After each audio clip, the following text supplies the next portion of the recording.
بني الاسلام علی خمس، ان میں ایک ہے کلمہ، دوسرا نماز، روزہ، حج اور زکوٰۃ، مگر آپس میں اہمیت کا فرق ہے۔ نماز بالغ ہونے کے بعد فرض ہوتی ہے، اس سے پہلے نہیں، اور ہر عورت نماز ہر وقت نہیں پڑھتی۔ جس عورت کے ایام ہوں یا جو نفاس کی حالت میں ہو وہ نماز نہیں پڑھ سکتی۔ اسی طرح روزہ بھی، کہ عورت ایام کی حالت میں روزہ نہیں رکھ سکتی، حالانکہ روزہ فرض ہے مگر اس کو اللہ نے منع کر دیا۔ زکوٰۃ ہر بندے پر فرض نہیں، صرف امیر کے اوپر فرض ہے، اور وہ امیر جس کے پاس نصاب کا مال 1 سال فالتو رہا ہو۔ حج بھی غریب کے اوپر فرض نہیں، امیر بندے پر فرض ہے، من استطاع الیہ سبیلا۔ لیکن کلمے کی شان انوکھی ہے، ہر انسان، مرد، عورت، بچہ، بوڑھا، بیمار، تندرست، جس حال میں بھی ہے اس کے اوپر کلمے کا پڑھنا لازم ہے۔ کلمہ پڑھنے سے انسان مسلمان کہلاتا ہے۔ حدیث مبارکہ میں ہے کہ جب کوئی بندہ کلمہ پڑھتا ہے تو ایک فرشتہ اس عمل کو لے کر آسمانوں کی طرف جاتا ہے، تو آسمانوں سے نیچے آنے والے ایک فرشتے سے اس کی ملاقات ہوتی ہے، دونوں ایک دوسرے کے ساتھ ہم کلامی کرتے ہیں۔ اوپر والا فرشتہ پوچھا کہ تم اوپر کہاں جا رہے ہو؟ وہ کہتا ہے کہ ایک بندے نے کلمہ پڑھا اور میں اس کا یہ عمل اللہ کے حضور پیش کرنے کے لیے جا رہا ہوں۔ پھر نیچے والا پوچھتا ہے کہ آپ پیچھے کہاں؟ بخشش کا پیغام لے کے جا رہا ہوں۔ کلمہ پڑھنے سے انسان کی زندگی کے سارے گناہ معاف ہو جاتے ہیں۔ اس کی اہمیت اتنی ہے کہ مدینہ طیبہ میں قبیلہ تھا بنو کلب، بکریاں چرانے والے مشہور تھے، ہر گھر میں 200-400 بکریاں، 1000-2000 بکریاں پالی تھیں۔ حدیث مبارکہ میں آتا ہے کہ جب سب قبیلے والے اپنی بکریاں نکالتے، 2 پہاڑوں کے درمیان کی جتنی وادی تھی سب بکریوں سے بھر جاتی تھی۔ اس قبیلے کے سردار کا نام تھا دہیہ کلبی۔ ان کے دل میں اسلام قبول کرنے کی تمنا پیدا ہوئی اور وہ اپنے گھر سے چلے نبی اسلام کی خدمت میں حاضر ہونے کے لیے۔ یہ اتنا بڑا واقعہ تھا اس زمانے میں کہ جبریل علیہ السلام نبی اسلام کی خدمت میں حاضر ہوئے اور خوشخبری دی، اے اللہ کے حبیب صلی اللہ علیہ وسلم، دہیہ کلبی مسلمان ہونے کے لیے آ رہے ہیں۔ نبی اسلام بھی بہت خوش ہوئے، آپ صلی اللہ علیہ وسلم نے اٹھ کر استقبال کیا اور چادر بچھائی اور ان کو کہا کہ دہیہ تم میری چادر کے اوپر بیٹھو۔ اذا اتاکم کریم قوم فاکرموہ، حدیث مبارکہ ہے۔ قبیلے کے سردار تھے مگر ان کا دل بدل چکا تھا، انہوں نے چادر تو سمیٹ لی اور اس کو بوسہ دیا اور نیچے بیٹھ گئے اور پھر کہا کہ اے اللہ کے وسلم، میں کلمہ پڑھنے کے لیے آیا ہوں۔ نبی علیہ السلام نے ان کو کلمہ پڑھایا تو دہیہ کلبی نے رونا شروع کر دیا۔ نبی علیہ السلام نے پوچھا، دہیہ رو کیوں رہے ہو؟ اے اللہ کے وسلم، میری عمر 60 سال ہو گئی ہے اور اس 60 سال میں میں نے لوگوں پہ خوب ظلم کیا، ان پر جبر کیا، میں سردار تھا قبیلے کا، اپنی منمانی کی، تو میرے 60 سال کے گناہ میرے سر پر ہے، اور ایک گناہ اس سے بھی زیادہ بڑا ہے۔ نبی صاحب نے پوچھا، وہ کون سا گناہ؟ اے اللہ کے وسلم، مجھے اپنے قبیلے میں کسی لڑکی کا پیدا ہونا اچھا نہیں لگتا تھا، تو جب خبر ملتی فلاں گھر میں لڑکی پیدا ہوئی، میں خود وہاں جاتا تھا اور والدین سے لڑکی کو چھین کر اس کو زندہ دفن کر دیا کرتا تھا۔ میں نے اپنے ہاتھوں سے 70 زندہ لڑکیوں کو زمین میں دفن کیا ہوا۔ اب میرے گناہ کیسے معاف ہوں گے؟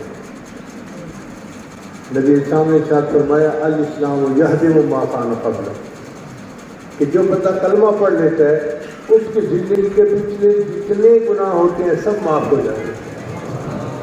60 سال کے گناہ بھی معاف ہو گئے اور 70 معصوم لڑکیوں کو زندہ کرنے کا گناہ بھی اللہ نے معاف کر دیا۔ یہ کلمہ اتنی بڑی عبادت ہے۔ اب اس کلمے کے 2 حصے ہیں، ایک ہے لا الہ الا اللہ، اس کو تحلیل کہتے ہیں۔ لا الہ کا مطلب کوئی معبود نہیں، اپنی کائنات کی ہر چیز کی نفی، کچھ ہے ہی نہیں۔ پھر الا اللہ کہتے ہوئے انسان اللہ کا اس بات کرتا ہے، یعنی لا الہ نفی ہوئی اور الا اللہ اس بات، تو اس کو نفی اس بات کہتے ہیں۔ اور اس لا الہ الا اللہ کے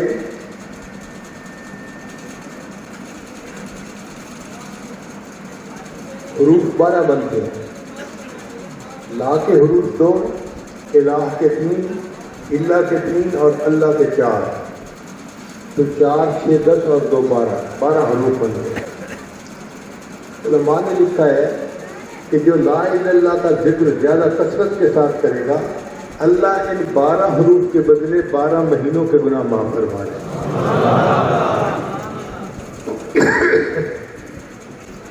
بعض علماء نے ایک اور نقطہ لکھا ہے، وہ فرماتے ہیں کہ انسان کے جسم میں گناہ کرنے والے اعضاء 12 ہیں، 2 آنکھیں، 2 کان، 2 ہاتھ اور 2 پاؤں، تو 8 ہو گئے۔ اور انسان کا دماغ، انسان کی زبان، انسان کا دل اور انسان کی شرمگاہ، 4 ہی ہو گئے، 8 اور 12۔ تو 12 اعضاء ہیں جن سے انسان گناہ کرتا ہے۔ تو جو بندہ لا الہ الا اللہ کا ذکر کثرت کے ساتھ کرے گا، اللہ سب اعضاء کے گناہوں کو معاف فرما دے گا۔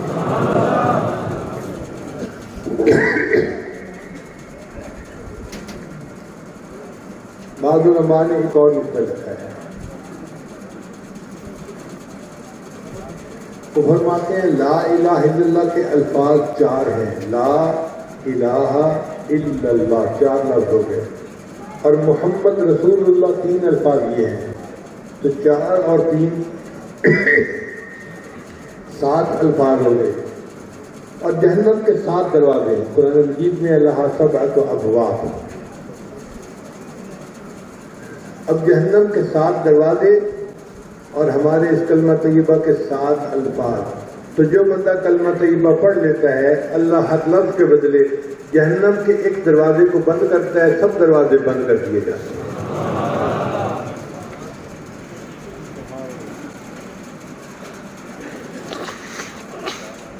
اب یہ جو لفظ ہے نا لا الہ الا اللہ، کیونکہ آپ حضرات ذاکرین ہیں اور تحلیل کا سبق بھی کرتے ہیں، تو ذرا اس کے معرف سن لیجیے۔ لا الہ الا اللہ کا تعلق روحانی دنیا کے ساتھ ہے، اور محمد الرسول اللہ کا تعلق جسمانی دنیا کے ساتھ ہے۔ لا الہ الا اللہ یہ یقین کی دنیا ہے، اور محمد الرسول اللہ یہ عمل کی دنیا ہے۔ لا الہ الا اللہ یہ مقصد زندگی ہے، اور محمد الرسول اللہ یہ طرز زندگی ہے۔ لا الہ الا اللہ کا تعلق باطن سے ہے جس کو دکھایا نہیں جا سکتا، اور محمد رسول اللہ کا تعلق ظاہر سے ہے جس کو چھپایا نہیں جا سکتا۔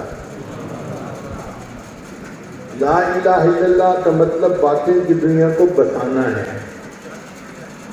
اور محمد رسول اللہ کا معنی ظاہر کو نبی اسلام کی سنتوں سے سجانا ہے۔ چنانچہ لا الہ الا اللہ قلب کو اللہ کی طرف متوجہ کرتا ہے، اور محمد رسول اللہ انسان کے جسم کو عبادت کی طرف متوجہ کرتا ہے۔ لا الہ الا اللہ یہ اندر کی بات ہے، محمد رسول اللہ یہ ظاہر کی بات ہے۔ لا الہ الا اللہ کا معنی ما سوا کا یقین دل سے نکل جائے، اور محمد رسول اللہ کا معنی کہ ما سوا کے طریقے زندگی سے نکل جائیں۔ لا الہ الا اللہ یہ ہے اللہ کو ماننا، اور محمد رسول اللہ ہے اللہ کی ماننا۔ لا الہ الا اللہ منشائے الہی پہ چلنے کا نام ہے، اور محمد رسول اللہ منشائے نبوت پر چلنے کا نام ہے۔ لا الہ الا اللہ کے اس کلمے میں جلال ہے، اور محمد رسول اللہ کے کلمے میں جمال ہے۔ لا الہ الا اللہ کا مقصد ہے احکامات الہی پر چلنے میں کامیابی ہے، اور محمد رسول اللہ کا مقصد ہے کہ نبی اسلام کے طریقوں پر چلنے میں کامیابی ہے۔ چنانچہ لا الہ الا اللہ میں کامیابی کا یقین بدر میں سکھایا گیا، اور محمد رسول اللہ میں کامیابی کا یقین احد میں سکھایا گیا۔ لا الہ الا اللہ یہ جڑ کی مانند ہے، جڑ زیادہ ہو اور مضبوط ہو تو درخت بڑا اچھا ہوتا ہے، اور محمد رسول اللہ کا تعلق شاخوں کے ساتھ ہے۔ شاخیں جتنی زیادہ ہوتی ہیں اتنا سایہ زیادہ ہوتا ہے اور پھل زیادہ ہوتا ہے۔ لا الہ الا اللہ کی مثال پاسپورٹ کی مانند ہے، اور محمد رسول اللہ کی مثال اس پاسپورٹ پہ لگے ہوئے جنت کے ویزے کی مانند ہے۔ اب لا الہ الا اللہ میں ہمارا تعلق اللہ کی ذات کے ساتھ ہے، اور محمد رسول اللہ میں ہمارا تعلق نبی اسلام کی ذات گرامی کے ساتھ ہے۔ تو گویا دو ہستیوں سے ہمارا واسطہ ہے، ایک وہ ہستی جو ارحم الراحمین ہے، اور دوسری وہ ہستی جو رحمت للعالمین۔ شاعر نے کہا یا رب تو کریمی و رسول تو کریم، یا رب تو کریمی و رسول تو کریم، صد شکر کے حسین دیان دو کریم۔ اے اللہ آپ بھی کریم ہے اور آپ کے محبوب سب بھی کریم ہے، میں ہزار شکر ادا کرتا ہوں کہ میرا دو کریموں کے ساتھ واسطہ ہے۔ اب اللہ تعالیٰ کی رحمت کا معاملہ ذرا سن لیجیے۔ حدیث مبارکہ میں آتا ہے کہ اللہ تعالیٰ نے اپنی رحمت کے 100 حصے کیے، اور ان 100 حصوں میں سے ایک حصہ اللہ نے مخلوق میں تقسیم کیا، ساری مخلوق میں۔ لہذا مخلوق میں جہاں محبت نظر آتی ہے، ماں باپ کی اولاد کے ساتھ، اولاد کی ماں باپ کے ساتھ، شوہر کی بیوی کے ساتھ، بیوی کی شوہر کے ساتھ، بھائی بھائی کی محبت، بہن بھائی کی محبت، دو دوستوں کی محبت، جہاں محبت آپ کو نظر آتی ہے یہ اس ایک حصے کے آگے حصے در حصے ہیں۔ آپ یوں سمجھیں کہ جو ایک حصہ تھا وہ کوہ ہمالیہ پہاڑ کی مانند تھا، پھر اس کو ریت کے ذرات میں اللہ نے تقسیم کر کے ریت کا ایک ایک ذرہ ہر ایک کے دل میں ڈال دیا۔ تو دنیا میں جو محبتیں نظر آتی ہیں وہ ریت کے اس ذرے کی مثال ہے۔ تو جب ریت کا ایک ذرہ اتنی محبت دیتا ہے تو پھر پورا ہمالیہ پہاڑ کتنا ہوگا، اور جس پروردگار کے پاس 100 حصے رحمت کے ہوں گے اس کی رحمت کا کیا حال ہوگا۔ اسی لیے اللہ تعالیٰ کی رحمت کے 2 نام ہیں، ایک ہے رحمان اور ایک ہے رحیم۔ دل میں بات آتی ہے کہ 2 نام بنانے کا کیا مقصد تھا۔ اب آپ بات ذرا سمجھ لیجیے آسان لفظوں میں کہ 2 صفتیں الگ الگ ہیں، ایک صفت ہے مالدار ہونا اور دوسری صفت ہے بندے کا سخی ہونا۔ ایک بندہ مالدار تو بہت ہو، کنجوس مکھی چوس ہو تو مال کا کیا فائدہ۔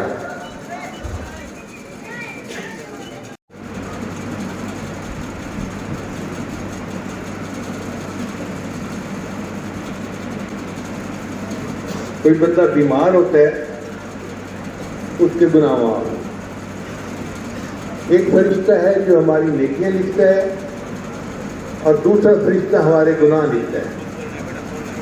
حدیث مبارکہ میں آتا ہے کہ جب کوئی بندہ نیکی کا ارادہ کرتا ہے تو نیکی والا فرشتہ اسی وقت ایک نیکی لکھ دیتا ہے۔ ابھی اس نے کیا کچھ نہیں، صرف ارادہ کیا ہے، اب گناہ والا فرشتہ تو ماتحت ہے، وہ پوچھ نہیں سکتا، پوچھے بھی تو وہ کہتے ہیں جی نیکی کا ارادہ کیا اس لیے میں نے نیکی لکھ لی۔ اگر یہی بندہ گناہ کا ارادہ کرتا ہے تو گناہ والا فرشتہ گناہ نہیں لکھ سکتا، اس کو نیکی والے فرشتے سے جو اس کا افسر ہے اجازت دینی پڑتی ہے۔ تو نیکی کا ارادہ کیا تو نیکی لکھ لی گئی، گناہ کا ارادہ کیا گناہ نہیں لکھا جاتا۔ گناہ والا فرشتہ پوچھے بھی صحیح کہ میں لکھ لوں اس سے گناہ کا ارادہ کر لیا ہے، وہ کہتے ہیں کر تو لیا ہے لیکن کیا تو نہیں نا، اس لیے تو ہم ابھی نہیں لکھ سکتے۔ حتیٰ کہ وہ بندہ گناہ کر لیتا ہے، جب کر لیتا ہے تو فرشتہ پھر پوچھتا ہے کہ اب تو اس نے گناہ کر لیا میں لکھ دوں، تو نیکی والا فرشتہ کہتا ہے تجھے جلدی کیا پڑی ہے، صبر رکا، تھوڑی دیر صبر کر، ہو سکتا ہے توبہ کر لے۔ 6 گھنٹے تک وہ فرشتہ انتظار کرواتا ہے۔ اگر وہ بندہ نادم ہو جائے، شرمندہ ہو جائے، نادم اور شرمندہ کا کیا مطلب کہ گناہ تو کر لیا اپنے نفس کے جذبات میں آ کے، پھر بعد میں کرنے کے بعد خیال آیا یار میں نے برا کیا، مجھے ایسا نہیں کرنا چاہیے تھا، میں آئندہ ایسے نہیں کروں گا، یہ جو دل کی کیفیت ہے اس کو ندامت کہتے ہیں۔ اور الندم توبۃ، یہ ندامت ہی انسان کی توبہ ہوتی ہے۔ تو اس پر اللہ تعالیٰ اس کے گناہ کو معاف فرما دیتے ہیں، گناہ لکھنے کی نوبت ہی نہیں پیش آتی۔ اور اگر بندہ نیکیاں بھی کرتا ہے گناہ بھی کرتا ہے تو حدیث مبارکہ میں آتا ہے کہ جب مومن سو جاتا ہے تو اس وقت تو فرشتوں کو اعمال لکھنے کا کام نہیں ہوتا، تو پھر نیکیوں والا فرشتہ ہر نیکی کے بدلے 10 گناہوں کو مٹانا شروع کر دیتا ہے۔ ہر نیکی کے بدلے 10 گناہوں کو مٹا دیا جاتا ہے۔ اب یہ انتظام کس نے کیا؟ اللہ نے۔ کیوں کیا؟ کہ میرے محبوب صلی اللہ علیہ وسلم کے امتیوں کی خطاؤں کو معاف کر دیا جائے، ان کو دھو دیا جائے دنیا میں، تاکہ قیامت کے دن ان کے گناہ پیش ہی نہ ہو سکے۔ پھر اس پر ایک اور بات کہ اللہ تعالیٰ نے ہوا میں پرندے، پانی میں مچھلیاں اور زمین کے اندر چونٹیاں، ان کو حکم دے دیا کہ تم میرے ایمان والے بندوں کے لیے استغفار کرو۔ مومن اپنے گھر میں بیٹھا ہوتا ہے، اپنا کاروبار کر رہا ہوتا ہے، اللہ تعالیٰ مچھلیوں کے، چونٹیوں کے اور پرندوں کے استغفار کو بہانہ بنا کر مومن کے گناہوں کو معاف فرما دے۔ اور اس سے بھی ایک اوپر کی بات کہ آسمان پر فرشتے ہیں جن کی تعداد کو کوئی نہیں جانتا، وَمَا يَعْلَمُ جُنُودَ رَبِّكَ إِلَّا هُوَ۔ ان انگنت فرشتوں کو اللہ نے حکم کیا کہ تم مومنوں کے لیے استغفار کرو، وَيَسْتَغْفِرُونَ لِمَنْ فِي الْأَرْضِ، اور زمین کے گناہگاروں کے لیے فرشتے استغفار کرتے ہیں، اور اس کو بہانہ بنا کے اللہ مومنوں کے گناہوں کو معاف فرما دے۔ کیا اللہ تعالیٰ کی ترتیب ہے اور اس کی رحمت کی دلیل ہے کہ اللہ کی رحمت تو دی ہوئی ہے کہ میں نے بندے کو گناہ بچنے نہیں دینا۔ جیسے ماں ہے نا کہ بچے کے جسم پر کوئی داغ دھبا پسند نہیں کرتی، ذرا سی کوئی چیز لگی ہو فوراً اس کو نہلا دیتی ہے، دھو دیتی ہے۔ اللہ کی رحمت بھی ایسے ہی ہے کہ بندے نے اپنے دل کو کیا کیا، اللہ فوراً اس کے دل کو صاف فرما دیتے ہیں۔ پھر ایک بندہ بیمار ہو جاتا ہے تو اس کی بیماری کو بہانہ بنا کر اللہ اس کے گناہوں کو بھی معاف فرما دیتے ہیں۔ حدیث مبارکہ میں ہے کہ بندہ بیمار ہو کے شفا یاب ہوتا ہے تو اس طرح گناہوں سے پاک ہو جاتا ہے جس طرح کہ وہ نہانے کے بعد میل کٹیل سے پاک صاف ہو گیا۔ پھر دنیا میں کوئی تکلیف آتی ہے، کوئی غم آتا ہے، کوئی پریشانی آتی ہے، حتیٰ کہ چراغ جل رہا تھا، وہ چراغ بجھ گیا، اس چراغ کے بجھنے پر بندے کے دل کو تھوڑا سا ارمان لگتا ہے کہ بجھ گئی روشنی، وہ جو چھوٹا سا ارمان لگا اس پر بھی اللہ گناہوں کو معاف فرما دے۔ علماء نے لکھا ہے کہ ایک بندے کی 2 جیبیں تھیں، اس نے اپنی گھر کی چکنی ایک جیب میں ڈالی، جب نکالنے کا وقت آیا تو اس نے دوسری جیب میں ہاتھ ڈالا اور دوسری جیب میں کنجی نہیں تھی، تو تھوڑی دیر کے لیے اس کو ایک مینٹل شاک لگا، صدمہ، وہ میری چابی کہاں گئی؟ پھر اس کو دوسری جیب میں چابی مل بھی گئی۔ یہ جو تھوڑی دیر کا صدمہ ہے، اس پر بھی اللہ گناہوں کو معاف فرما دیتے ہیں۔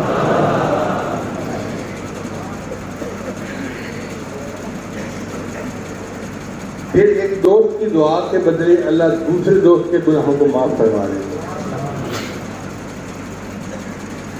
پھر جمعہ کے دن جو اہتمام کے ساتھ بندہ جمعہ پڑھتا ہے، حدیث مبارکہ میں آتا ہے اللہ جمعہ کی نماز اہتمام کے ساتھ پڑھنے پر پورے ہفتے کے گناہوں کو معاف فرما دیتے ہیں۔ پھر رمضان مبارک ہمارے بہت قریب آ گیا۔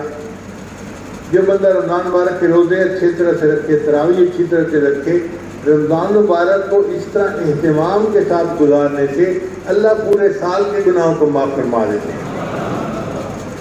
پھر جب عید کے دن مجمع اکٹھا ہوتا ہے تو اللہ تعالیٰ علام الغیوب ہے، سب جانتے ہیں، مگر وہ فرشتوں کو گواہ بناتے ہوئے پوچھتے ہیں میرے فرشتوں یہ میرے بندے کیوں آ گئے؟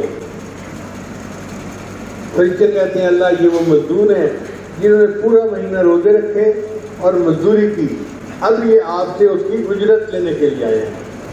اللہ فرماتے ہیں عبادی و امائی، میرے بندوں اور میری بندیوں، تم نے رمضان کے روزے رکھے، تراویح پڑھی، اس کی وجہ سے قوموا مغفورا لکم، تم کھڑے ہو جاؤ بخشے بخشائے، میں نے تمہارے گناہوں کو بھی نیکیوں میں تبدیل فرما دیا۔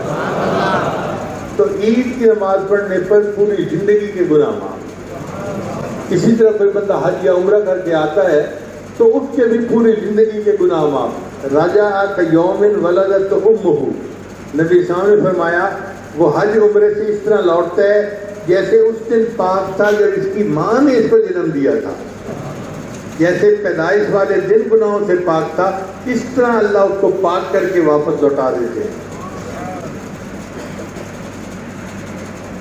پھر ایک اور بات دیکھیے، عورت اگر اپنے خامن سے حاملہ ہوتی ہے تو حدیث مبارکہ میں آتا ہے کہ جس لمحے اس کو حمل ہوتا ہے اس کی زندگی کے پچھلے سب گناہ معاف کر دیے جاتے ہیں۔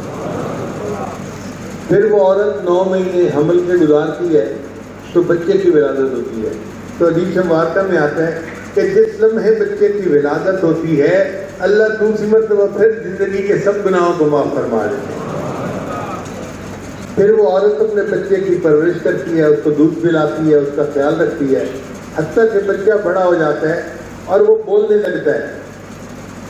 اگر یہ بچہ بولنے لگے اور اس نے سب سے پہلے اللہ کا لفظ اپنی زبان سے نکالا تو اس بچے کے اللہ کا لفظ نکالنے پر اللہ اس کی ماں اور باپ دونوں کے گناہوں کی بخشش فرما دیتے ہیں۔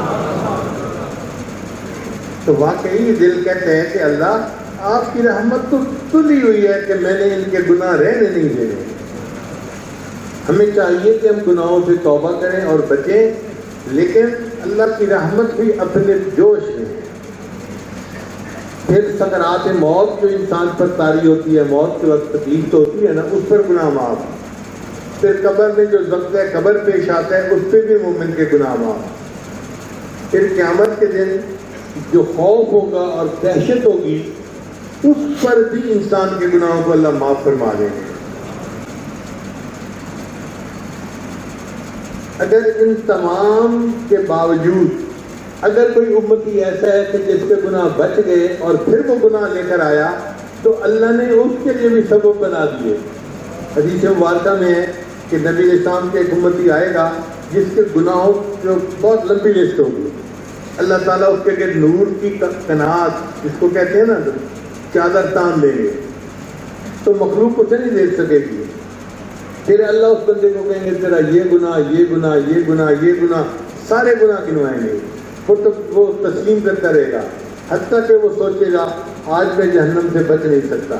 اللہ آخر پر فرمائیں گے تو گناہ بھی کرتا تھا اور معافیا بھی مانگتا تھا، ہم نے دنیا میں بھی تیرے عیبوں کی پردہ پوشی کی، آج بھی پردہ پوشی کرتے ہیں اور تیرے گناہوں کو نیکیوں میں تبدیل کر دیتے ہیں۔ پھر جب رحمت کا پردہ ہٹے گا تو اس بندے کے نام اعمال پہ لوگوں کی نظر پڑے گی، کوئی ایک بھی گناہ درج نہیں ہوگا، تو لوگ آپس میں باتیں کریں گے شاید یہ انبیاء میں سے کوئی نبی ہوگا جس نے معصوم زندگی گزاری، کوئی گناہ ہی اس نے نہیں کیا، حالانکہ وہ نبی علیہ السلام کے گناہگار امتی ہوگا، مگر اللہ اس کے گناہوں کو اس طرح معاف فرما دے۔ علماء نے لکھا ہے کہ اللہ تعالیٰ قیامت کے دن اپنے 100 حصے رحمت کے ساتھ بندوں کی طرف متوجہ ہوگا۔ اب بتائیں، ایک ماں جس کو ایک ریت کا ذرہ ملا ہے رحمت کا، وہ بچے کو دھوپ میں کھڑا ہوتا نہیں دیکھ سکتی، آگ کے قریب جاتے نہیں دیکھ سکتی، تو جس پروردگار کے پاس کو حوالیہ نہیں، یہ تو ایک حصہ تھا، 100 حصے اللہ کے پاس رحمت کے ہیں، اس 100 حصے رحمت کے ساتھ اللہ اپنے مومن بندے کو جہنم میں کیسے جائے؟ یہ ہو ہی نہیں سکتا۔ چنانچہ حضرت قاری محمد طیب رحمۃ اللہ نے اپنے خطبات میں ایک بات لکھی ہے، وہ فرماتے ہیں کہ 2 بندے ہوں گے جن کے گناہ زیادہ ہوں گے، اللہ تعالیٰ ان کو بلائیں گے اور فرمائیں گے کہ بھائی تم نے گناہ کیے اور غفلت میں زندگی گزاری، جاؤ جہنم میں۔ اب ان میں سے ایک جو ہوگا وہ تو جہنم کی طرف تیز چلنا شروع کر دے گا، جس کو کہتے ہیں نا برسک واک کرنا، تیزی سے چلنا، وہ تو دوڑ ہی لگا دے گا۔ اللہ تعالیٰ اس کو بلائیں گے، میرے بندے میں نے تجھے حکم دیا تو بھاگ ہی پڑا، یا اللہ میں نے یہ سوچا زندگی میں تو آپ کے احکام ماننے میں نے غفلت کی، آج آپ کا آخری حکم ہوا جاؤ جہنم میں اس حکم پر تو عمل کر لوں، اس لیے میں بھاگ پڑا۔ اللہ فرمائیں گے اچھا میرے حکم کا اگر اتنا مقام تیرے دل میں ہے، چل میں نے تجھے جنت عطا فرما دی۔ لیکن دوسرے بندے کو جب حکم ہوگا جاؤ جہنم میں، تو وہ 2-4 قدم چلے گا اور پھر پیچھے دیکھے گا، پھر 2-4 قدم چلے گا، پھر پیچھے دیکھے گا۔ اللہ اس کو بھی بلائیں گے، میرے بندے میں نے تجھے حکم دیا جاؤ جہنم میں، تو 2-4 قدم چلتا تھا پھر پیچھے دیکھتا تھا، تو کہے گا یا اللہ میں پوری زندگی آپ کی رحمت سے کبھی مایوس نہیں ہوا، اگر کہ آپ نے حکم دیا جاؤ جہنم میں تعمیل میں 2 قدم اٹھاتا تھا پھر پیچھے دیکھتا تھا، شاید آپ کو ترس آ جائے۔ اللہ فرمائیں گے اچھا اگر میری رحمت کا تجھے اتنا بھروسہ ہے، چل تجھے بھی میں نے جنت عطا فرما دی۔ اللہ تعالیٰ کی رحمت کا اتنا نزول ہوگا۔ پھر قاری مطیع اور ہم لکھتے ہیں کہ اتنا ضرور ہوگا رحمت کا کہ ایک وقت آئے گا کہ شیطان کو بھی امید لگنے لگ جائے گی شاید آج مجھے بھی معاف کر دیا جائے۔ اللہ تعالیٰ اپنی رحمت کو گناہگاروں میں تقسیم کریں گے۔ اب گناہگاروں میں رحمت تقسیم کیسے کی جائے؟ تو ایک شاعر نے ایک عجیب و غریب آئیڈیا دیا۔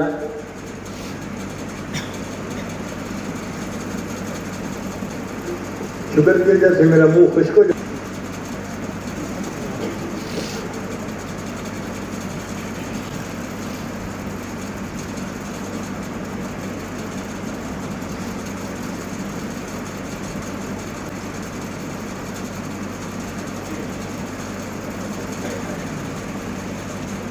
تو ایک شاعر نے ایک عجیب آئیڈیا دیا، اس نے کہا کہ اللہ تعالیٰ رحمت کو تقسیم کریں گے اپنے بندوں میں، تو فرشتے پوچھیں گے یا اللہ کس قانون کے مطابق رحمت تقسیم کریں گے؟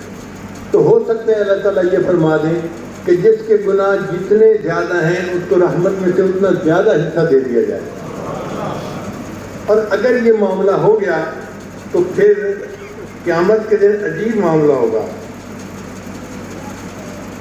بے گناہوں میں چلا زاہد جو اس کو ڈھونڈنے، بے گناہوں میں چلا زاہد جو اس کو ڈھونڈنے، مغفرت بولی ادھر آ میں گناہگاروں میں ہوں، وہ کرشمے شان رحمت دکھائے روز حشر، چیخ اٹھا ہر بے گناہ میں بھی گناہگاروں میں ہوں۔ اللہ کی رحمت کا اتنا ظہور ہوگا کہ جو بے گناہ لوگ ہوں گے نا وہ بھی چیخ کر کہیں گے فرشتوں تم تو سب رحمت گناہگاروں میں لٹا رہے ہو، میں بھی گناہگار ہوں، مجھے بھی حصہ دے دو۔ اب ارحم الراحمین کی رحمت کو تو ہے یہ معاملہ۔ اب دوسری ہستی ہے رحمت للعالمین، اللہ کے پیارے حبیب صلی اللہ علیہ وسلم، ان کا معاملہ اور بھی عجیب ہے۔ حدیث مبارکہ میں ہے کہ سیدہ صدیقہ نے پوچھا اے اللہ کے نبی صلی اللہ علیہ وسلم میں جب آپ کو دیکھتی ہوں آپ روتے ہیں، دعا کرتے ہیں اور یا رب امتی یا رب امتی کہتے رہتے ہیں۔ نبی شاہ نے فرمایا عائشہ میں ساری زندگی یا رب امتی کرتا رہوں گا، حتیٰ کہ جب میری موت کا وقت آئے گا میں اس وقت بھی یا رب امتی کہوں گا، اور قیامت کے دن جب سب انبیاء بھی نفس نفسی پکار رہے ہوں گے میں اس وقت بھی اللہ کے سامنے یا رب امتی امتی ہی کا رٹ لگاؤں گا۔ تو جس محبوب صلی اللہ علیہ وسلم کی رحمت اتنی ہے کہ وہ قیامت کے ہولناک مناظر اور دہشتناک ماحول میں بھی اپنے امتیوں کو اکیلا نہیں چھوڑیں گے، تو پھر آپ سوچیے ان کی کتنی رحمت کا معاملہ ہو۔ حدیث مبارکہ میں آتا ہے کہ جب آیت اتری اللہ نے فرمایا کہ اے میرے محبوب صلی اللہ علیہ وسلم وَلَسَوْفَ يُعْطِيكَ رَبُّكَ فَتَرْضَىٰ، تیرا رب تجھے اتنا دے گا کہ تو راضی ہو جائے گا۔ ہمارے حضرت مرشد عالم کا اس کا ترجمہ یوں فرمایا کرتے تھے کہ اے میرے محبوب اللہ تجھے اتنا دے گا کہ تو بس کرے گا۔ آپ کسی برتن میں دودھ لینے جائیں نا اور دینے والا اس کو اوپر کنارے تک بھر دے تو لینے والا کہتا ہے جی بس، کیونکہ اب وہ نیچے گرنے کی خطرہ ہوتا ہے۔ تو اللہ اپنے محبوب کو اتنی رحمت سے نوازیں گے کہ محبوب وسلم بھی بس کرنے لگ جائیں گے۔ اے میرے محبوب اللہ تجھے اتنا حصہ دے گا کہ تو راضی ہو جائے گا۔ جب یہ آیت اتری تو نبی علیہ السلام نے صحابہ سے کہا کہ اللہ نے میرے ساتھ وعدہ کیا ہے کہ وہ مجھے راضی کرے گا، اور میں اس وقت تک راضی نہیں ہوں گا جب تک کہ میرا آخری امتی بھی جنت میں نہیں چلا جائے گا۔ وہ تھا ارحم الراحمین کا معاملہ، اور یہ ہے رحمت للعالمین کا معاملہ۔ اللہ اکبر کبیرہ۔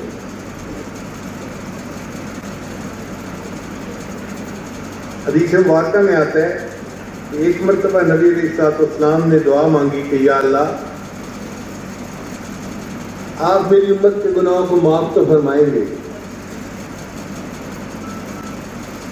لیکن ایسے بھی لوگ ہوں گے کہ جن کا کوئی عمل ایسا نہیں ہے کہ ان کو جہنم سے نکالا جائے، تو آپ اپنی رحمت کا بھی تو معاملہ دکھائیں نا۔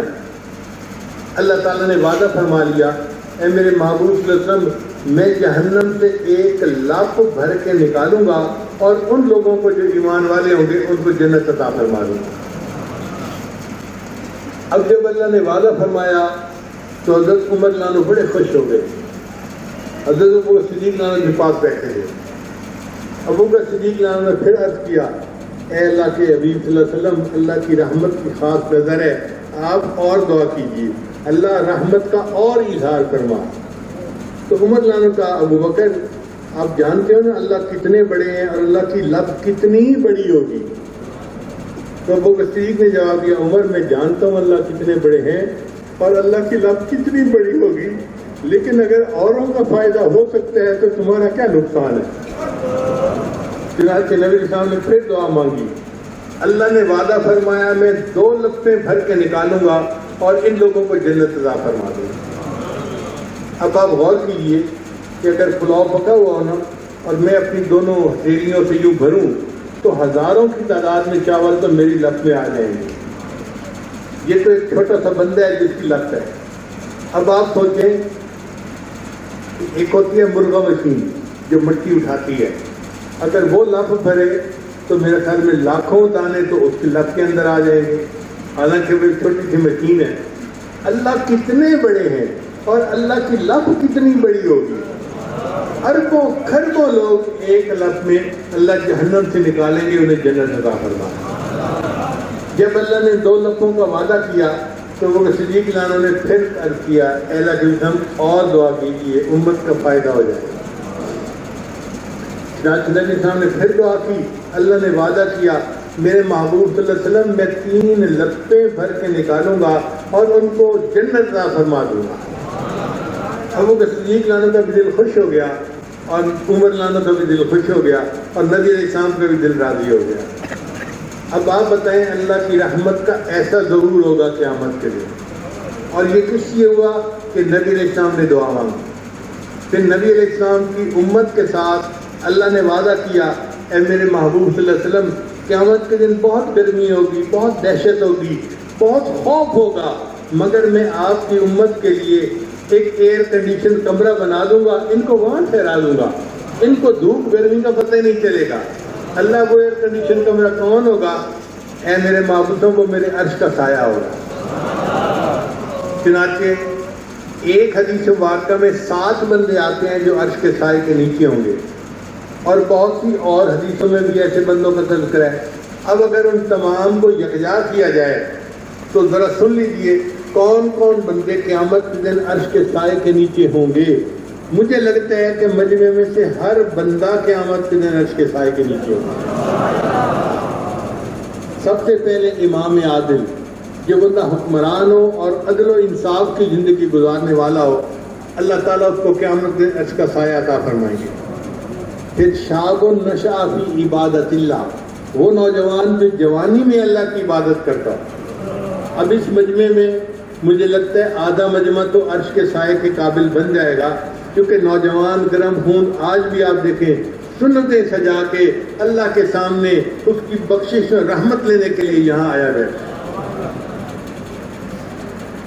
پھر تیسرا، جس بندے کا دل مسجد میں اٹکا رہتا ہو، یہ جو ذاکر اور صوفی لوگ ہوتے ہیں نا، ان کا دھیان مسجد کی طرف ہی رہتا ہے، ایک نماز پھر دوسری نماز پھر تیسری نماز۔ تو نوجوان تو پہلے ہی عرش کے سائے میں آ گئے تھے، اب اللہ نے بوڑھوں کے لیے بھی راستہ ہموار کر دیا۔ پھر وہ 2 شخص جو ایک دوسرے سے اللہ کے لیے محبت کرتے ہوں۔ اب جو مرید کو شیخ سے محبت ہوتی ہے وہ کس کے لیے ہوتی ہے؟ اللہ کے لیے۔ اس کا مطلب یہ کہ اس محبت کی وجہ سے اللہ مرید اور پیر دونوں کو عرش کا سایہ عطا فرمائیں گے۔ اگر یہ معیار لگیں تو مجھے لگتا ہے کہ پورا مجمع قیامت کے عرش کے سائے کے نیچے ہوگا۔ پھر نبی علیہ السلام نے فرمایا جو بندہ اللہ کے راستے میں صدقہ کرے اور کسی کو پتہ نہ چلے، دائیں ہاتھ سے صدقہ کرے کہ بائیں ہاتھ کو پتہ نہ چلے، وہ بھی عرش کے سائے کے نیچے ہوگا۔ پھر وہ بندہ جو تنہائی میں بیٹھ کر دعا مانگے اور اللہ کے خوف سے رو پڑے۔ کتنے مرد کتنی عورتیں ایسی ہیں ظاہرہ غفلت کی زندگی ہو جاتی ہے، گناہ کا ارتکاب ہو جاتا ہے، مگر کبھی نہ کبھی ایسا وقت ضرور آتا ہے نماز کے بعد، تہجد کے بعد، دن میں، رات میں بندے کا دل بھر آتا ہے اور بندہ ہاتھ اٹھا کر اللہ کے سامنے دعا مانگتا ہے، آنکھوں میں آنسو آ جاتے ہیں۔ ایسا مرد اور ایسی عورت جس کی آنکھ سے اللہ کے خوف کی وجہ سے آنسو بہا، یہ اللہ تعالیٰ قیامت کے دن عرش کا سایہ عطا فرمائے۔ پھر کوئی مرد کسی عورت کو گناہ کی طرف بلائے اور عورت کہنے میں اللہ سے ڈرتی ہوئی انکار کر دے، تو یہ عورت بھی قیامت کے دن عرش کے سائے میں ہوگی۔ یا کوئی عورت مرد کو بلائے اور انسان مرد گناہ کر انکار کر دے، تو یہ مرد بھی قیامت کے دن عرش کے سائے کے نیچے ہوگا۔ پھر اگر کسی نے کسی سے قرضہ لیا اور مقروض جو ہے وہ قرضہ ادا نہیں کر پا رہا، اور قرضہ دینے والا اس کو کہتا ہے کہ کوئی بات نہیں، تم سہولت سے دے دینا، میں سختی نہیں کرتا، تو مقروض کو سہولت کا ٹائم دینے والا یہ بھی قیامت کے دن عرش کے سائے کے نیچے ہوگا۔ غریبوں کے لیے تو اللہ نے راہ ہموار کیا ہی تھا، امیروں کے لیے بھی راستہ ہموار کر دیا۔ پھر جو بندہ تجارت میں سچ بولتا ہے تو سچ بول کر تجارت کرنے والا بندہ بھی قیامت کے دن عرش کے سائے کے نیچے ہوگا۔ پھر رات کے اندھیرے میں جو بندہ مسجد میں چل کے جاتا ہے فجر کی نماز کے لیے، عشاء کی نماز کے لیے، یہ بندہ بھی قیامت کے دن عرش کے سائے کے نیچے ہوگا۔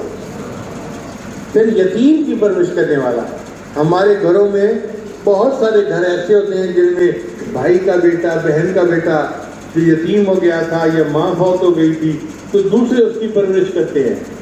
یتیم کی پرورش کرنے والا بندہ یہ بھی قیامت کے دن عرش کے سائے کے نیچے ہوگا۔ پھر جس بندے کی طبیعت ہوگی نا جلدی معاف کرنے کی، کہ دوسرے سے غلطی ہو گئی، وہ غصہ نہیں کرتا، جلدی معاف کر دیتا ہے، تو حدیث مبارکہ میں آتا ہے جو دوسروں کو دنیا میں جلدی معاف کرتا ہوگا اللہ اس کو قیامت کے دن جلدی معاف فرمائیں گے اور اس کو عرش کا سایہ عطا فرمائیں گے۔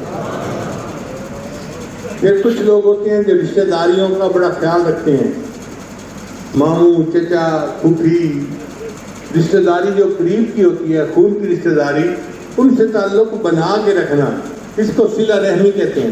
تو صلہ رحمی کرنے والے بندے کو بھی اللہ تعالیٰ قیامت میں اس کا سایہ عطا فرمائیں گے۔ پھر جو بندہ اپنے لیے پسند کرے وہی دوسرے مسلمان بھائی کے لیے پسند کرے، اللہ اس کو بھی قیامت دن عرش کا سایہ عطا فرمائیں گے۔ وہ بیوہ عورت جو چاہے تو دوسرا نکاح کر سکتی ہے، شادی کر سکتی ہے، مگر بچے چھوٹے ہیں اور وہ سوچتی ہیں کہ میں شادی کر لوں گی، میرے بچے رول جائیں گے، ان کو کوئی نہیں دیکھنے والا ہوگا، وہ بچوں کی خاطر شادی نہیں کرتی، اس بیوہ عورت کو بھی اللہ قیامت دن عرش کا سایہ عطا فرمائے گا۔ کہ وہ بندہ جو اللہ کے راستے میں جاگا، رات اس نے جاگ کر گزاری یا رات کا کچھ حصہ جاگ کر گزارا، اس کو اللہ کے راستے میں جاگنے کی وجہ سے اللہ قیامت کے دن اس کا سایہ عطا فرمائیں گے۔ ایک بندہ جو رشوت نہیں لیتا، افسر ہے مگر رشوت نہیں لیتا، رشوت نہ لینے کی وجہ سے اللہ اس کو عرش کا سایہ عطا فرمائے۔ ایک بندہ کاروباری ہے مگر سود کا کام نہیں کرتا، تو سود کو چھوڑنے کی وجہ سے اللہ اس کو عرش کا سایہ عطا فرمائے۔ ایک بندہ غمگین ہے تو دوسرا بندہ دیکھتا ہے کہ بڑا غمگین ہے، وہ اس کا تھوڑا سا تسلی دے دیتا ہے، دو بول بول دیتا ہے تاکہ اس کا غم ہلکا ہو جائے۔ جو غمگین کا غم دنیا میں ہلکا کرے گا اللہ اس کو بھی قیامت دن عرش کا سایہ عطا فرمائے گا۔ اب آپ بتائیں کہ کتنی عورتیں، مائیں، بہنیں، وہ تو سیدھی عرش کے سائے کے نیچے۔ کون ہے جو بھائی کو غمزدہ دیکھے اور بہن تسلی نہ دے، بیٹے کو غمزدہ دیکھے اور ماں تسلی نہ دے، باپ تسلی نہ دے؟ یہ اللہ تعالیٰ کی طرف سے کتنی رحمت ہے کہ میرے محبوب کے امتی سارے کے سارے ایئر کنڈیشن کمرے میں جائیں، ان کو تو قیامت کے دن کی دھوپ کا اثر ہی نہ لگے۔ جیسے پہلے وقتوں میں مائیں دعا دیتی تھی نا، بیٹا بیٹا تینوں تے تک کی واہ بھی نہ لگے، گرم ہوا بھی نہ لگے۔ اللہ کا ایسا ہی معاملہ ہے۔ اللہ فرماتے ہیں میرے محبوب صلی اللہ علیہ وسلم، میں آپ کے امتیوں کو قیامت کے دن گرم ہوا بھی نہیں لگنے دوں گا، میں ان کو عرش کا سایہ عطا فرما دوں گا۔ پھر حدیث مبارکہ میں آتا ہے کہ جو شخص سنت کو زندہ کرے گا، جتنے نوجوان جوانی میں چہرے پہ سنت کو سجاتے ہیں، یہ سنت کو زندہ کرنے والے لوگ ہیں، اس عمل پر اللہ ان کو قیامت کے دن عرش کا سایہ عطا فرمائے۔ اور پھر آخری چیز نبی اسلام نے فرمایا، جو بندہ مجھ پر کثرت کے ساتھ درود شریف پڑھتا ہوگا، اس عمل کی وجہ سے اللہ اس کو عرش کا سایہ عطا فرمائے۔ ایسے لگتا ہے کہ اللہ تعالیٰ نے اس امت کے ساتھ رحمت کا خاص معاملہ کیا اور اپنے محبوب صلی اللہ علیہ وسلم کی رحمت للعالمین کے صدقے امت کے لیے بخشش کا معاملہ آسان فرما دیا۔ شاعر نے کہا، آہ جاتی ہے اثر تو کھینچ لانے کے لیے، بادلوں ہٹ جاؤ دے دو راہ جانے کے لیے، اے دعا فریاد کر عرش بری کو تھام کے، اے خدا رخ پھیر دے اب گردش ایام کے، خلق کے راندے ہوئے دنیا میں ٹھکرائے ہوئے، آئے ہیں اب تیرے در پر ہاتھ پھیلائے ہوئے، حق پرستوں کی اگر کی تو نے دل جوئی نہیں، تانا دیں گے بت کے مسلم کا خدا کوئی نہیں، خار ہیں بدکار ہیں ڈوبے ہوئے ذلت میں ہیں، جو بھی ہیں آقا تیرے محبوب کی امت سے ہیں۔ اے اللہ ہم جیسے بھی ہیں مگر تیرے محبوب کے امت ہی تو ہیں، اس امت کی نسبت سے اے اللہ ہمیں قیامت میں معاف فرما دے، رحم کر اپنے نہ آئینے کرم کو بھول جا، ہم تجھے بھولے ہیں لیکن تو نہ ہم کو بھول جا۔ تو اللہ تعالیٰ تو رحیم ہے نا، وہ تو رحمت سے پیچھے نہیں ہٹے گا۔ عجیب بات ہے کہ بندے کو اللہ تعالیٰ ناراض بھی ہونا پھر بھی اکیلا نہیں چھوڑتے۔ جس بندے سے اللہ ناراض ہو، اگر اللہ اس کو بھی اکیلا نہیں چھوڑتے تو جس بندے سے اللہ خوش ہوں گے، راضی ہوں گے، اس کو کیسے اکیلا چھوڑ دیں گے؟ اس لیے اللہ تعالیٰ کی رحمت پہ پورا بھروسہ ہو۔ نبی صاحب نے ارشاد فرمایا کہ تم میں سے کسی بندے کو موت نہ آئے مگر اس حال میں کہ اللہ کے ساتھ حسن ظن ہو، اچھا گمان ہو۔ تو ہمیں اللہ کے ساتھ گمان اچھا رکھنا چاہیے۔ کہ جی بات سمجھ میں آئی؟ اب ایک فکرہ یاد کیجئے. فکرہ یہ یاد کرنے والا ہے، اللہ جتنی بڑی تیری ذات اتنی بڑی میری آس. اللہ جتنی بڑی تیری ذات، ذرا اس کو اونچی آواز سے کہہ دیجیے.